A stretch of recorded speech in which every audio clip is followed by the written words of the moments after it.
Hello everyone, welcome back to my channel. So today I'm going to be sharing with you guys my classroom reveal. As I mentioned in my last video, I didn't get to film much on week 2 of being back. There's had a lot going on, so I thought that I would just jump right into the classroom reveal, and I hope you guys enjoy. I'm sure some things are going to change a little bit here and there throughout the school year, but this is what I've started out with. So let me know what your favorite part of my room is and what's your favorite part of decorating a room. So this is what my classroom door looks like from the outside.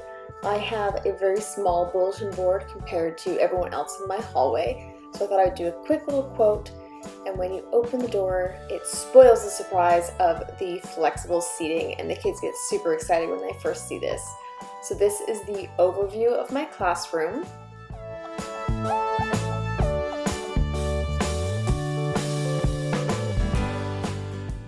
Now to get into some of the specifics and the details, when you first walk in, I have these two little bookcases and they mirror either side of this cleaning closet door, one for my 7s and one for my 8s. So I'm going to post my language objectives as well as my social studies. My 8s are starting with history, and you can see the textbooks for history and geography underneath, and the grade 7s as well. They're starting with geography and ending with history. I have a couple of buckets to catch any work they have, any loose sheets of paper, and then that door leads to the resource room and our printer room, and this is one of the flexible seating areas. There's a futon, the 2 chairs, those cushions are actually floor cushions. I have a We Are Family, there's some twine there, I'm going to hang some Polaroid photos. I have this bookcase, and I have a quote saying, "You did not wake up today to be mediocre," and that's how we started the week. And then I have some decals and just some nice things. This container now says Good Vibes in vinyl, and they can leave good memories of the class and exciting things we've done. Those are the beads for the necklaces you'll see on the wall in a moment, and then that's kind of a catch-all for papers. So this wall right here, H2 Crew necklaces, help to show the values that we expect of our students during the year. So honesty, respect, inclusion, responsibility, and caring.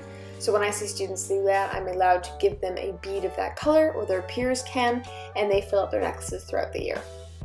Now we have tables in our classroom. So I have 4 tables now, and they're in a bit of a cattywampus layout. They're not uniform, but it actually works really well for my space. And then this is the new breakfast bar with the 3 bar stools and some succulents on there. Super excited for that. The kids love it and they love sitting there, although they end up closing the curtains all the time. And then I just have one of my quote posters, which I really love, and I just kind of like to sprinkle that kind of stuff around the classroom. And then this is another view of the front of my classroom. I have 2 whiteboards. This is what it looks like now that I have my 65-inch TV and Chromecast in it. And I have a Calyx unit at the front. And this was moved from our staff resource room into my classroom when we did some changes. I have these picture frames of table 1, 2, 3, and 4 because my grade 7s and my grade 8s rotate through my classroom.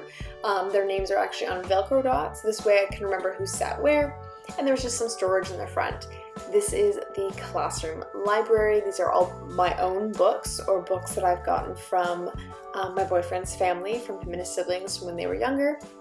And then these books along the top, I'm going to be using in an upcoming language mini unit with my grade 7s, working through biographies and Women's History Month, which is in Canada is in October. And the way I've sorted the library is a little bit by genre, a little bit just by series or author.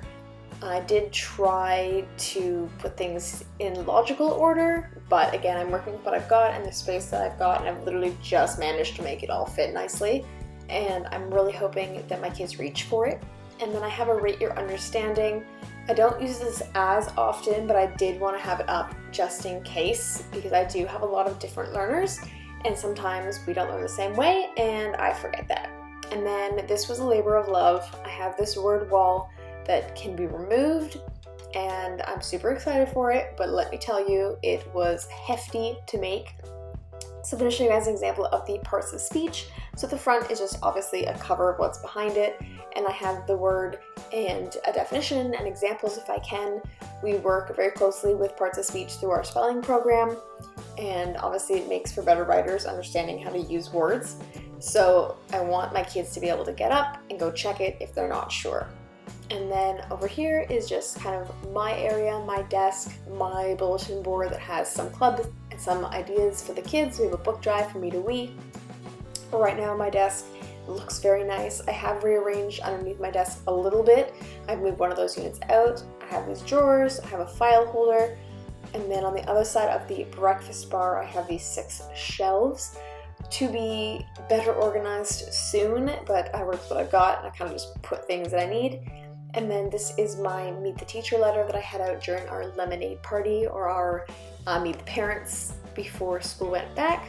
And just kind of added some fun facts about me, a quote that I really quite enjoy, and then I had to add some Bitmojis because that's so me. And the top one with the T is perfection. And then this is just another overview of my classroom. Hope you guys enjoyed.